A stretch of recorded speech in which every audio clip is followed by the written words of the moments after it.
Nikhil Kamath has some of the longest and most interesting podcasts on the internet. We shot quite a bit, huh? You're quite an intense guy, huh? 3.5 hours. And a large part of it includes the guests that he gets. But I feel a large part of what makes that long episode interesting is also the type of questions that he asks. The conversations tend to go on for really long without really getting boring. Was the longest podcast we've done in the history of podcasts. How many hours was How it? many hours? 5? 5 hours. 5 hours. 5-hour podcast. 5.5. Oh my god. And it's not necessary that we want to have such long conversations, but one thing that I generally struggle with when it comes to conversations and small talk is how do I ask questions that actually keep the conversation going while keeping it interesting? So that's what we dove into. What is Nikhil Kamath's questioning style in his podcasts? And this was a long research process, but we've managed to narrow it down to a few actionable techniques that we can take from his podcasts into our general conversations. So hopefully after this, you and me both can become just a little better in our conversations. So what are we going to get into? Number one, how to articulate questions to elicit deeper responses. The one phrase response to keep the other person talking, and a daily habit to improve your communication and small talk skills. By the way, if you're new here, hey, my name is Rideep from Frantically Speaking. If you're into communications content, we release that regularly, so hit subscribe. And if you want to take your communications learning to the next level, you can click the link in the description, check out our courses and see if we can work together. We are focused on training a lot of professionals improve their communications. And honestly, a lot of transformations that we've been seeing are not from people who are doing more, but doing less in a smarter way. So let's try to focus on that. So let's break down the techniques through an example. So let's say if I'm having a conversation with somebody and I tell them that, hey, I heard that you started your own YouTube channel. How's that going for you? And after they respond, then I say, oh, and when did you start this channel? Now they respond again and I say, and what sort of content are you going to be focusing on? Do you plan to expand to other platforms as well?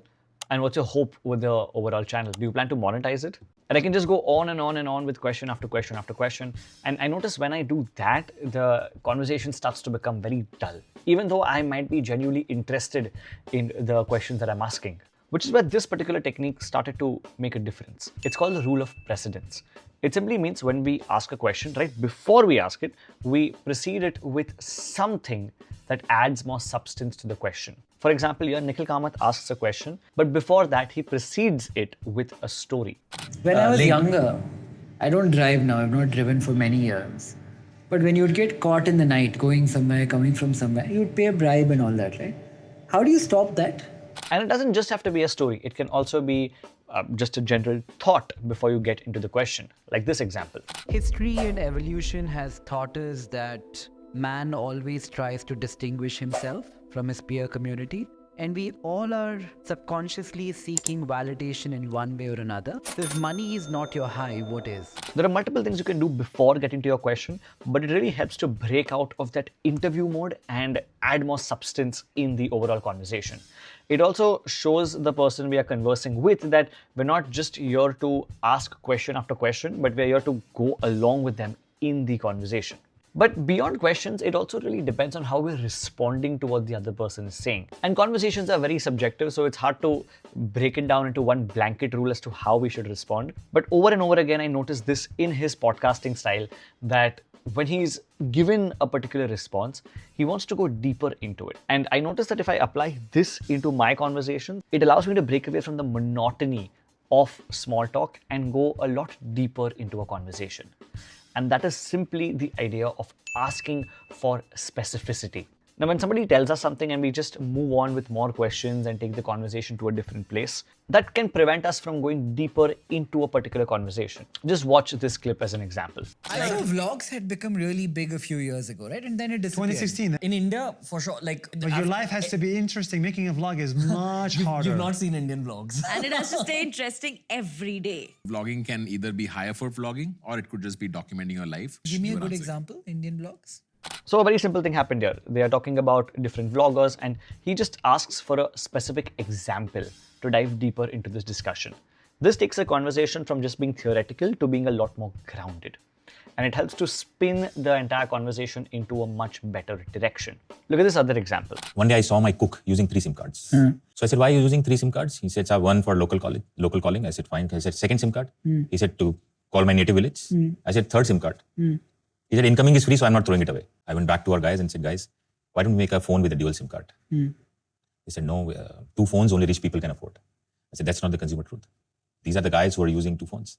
So with one single baseband, we created the dual SIM phone that time. That was the time when we realized that we have to find the gaps in the market. Do you see any gaps today? Multiple. Name one, top of the list. And again, by asking for specific gaps, he's being able to dive deeper into the discussion. This also helps us in showing that we are actually interested in what the other person is saying. We're not just trying to kill the clock over here. And I've noticed when I'm asking for specific examples, I'm able to understand and uncover things from the other person that they might not have spoken much about to other people. So the next time we're having a conversation, we can try to go deeper into one discussion and then move on to a new topic as opposed to jumping from one topic to the other. But keeping the aspect of listening in mind, here's a quick bonus thing that I learned. Every time Nikhil Kamath was learning a bunch of new information, instead of just moving ahead, he would summarize all the information, which as a podcast listener, it really helped. But I noticed even in general conversation, when there's a lot of information being conveyed, especially if it's educational, to summarize it and repeat it back to them to show and prove that, yes, we have been listening, which in turn increases the interest from their end in the overall conversation. Here's an example. So just to summarize, we first learned that every 7 years, typically a creator life changes and you have to use that time to monetize, build something which is outside of creation. We spoke about short form is a good way to build traction initially before moving on to long form. Yeah. Listen to what the CEO of TikTok, Facebook, Twitter are saying. 100%. Hear their earning calls and try to figure out where they might be going to next. Now, this has to be done sparingly. We don't want to do this in a casual conversation, but it's just something that I like to apply, especially at things like networking events or when I'm making small talk to somebody in a workplace setting. But all of these techniques can fail if we don't practice them properly. And to develop good communication habits, we need to have more conversations. In fact, the entire foundation of Nikhil Kamath's communication skills comes from the fact that he's spoken to a lot of people. How did you get better at communicating? I think through a lot of missteps, also the fact that I've been speaking for so long, just by virtue of age, right? Like I'm almost double your age. So I have been talking to people for a lot longer. Outside of that, I feel one of the privileges of having done well at something or having been part of any successful journey is you get access to really smart people.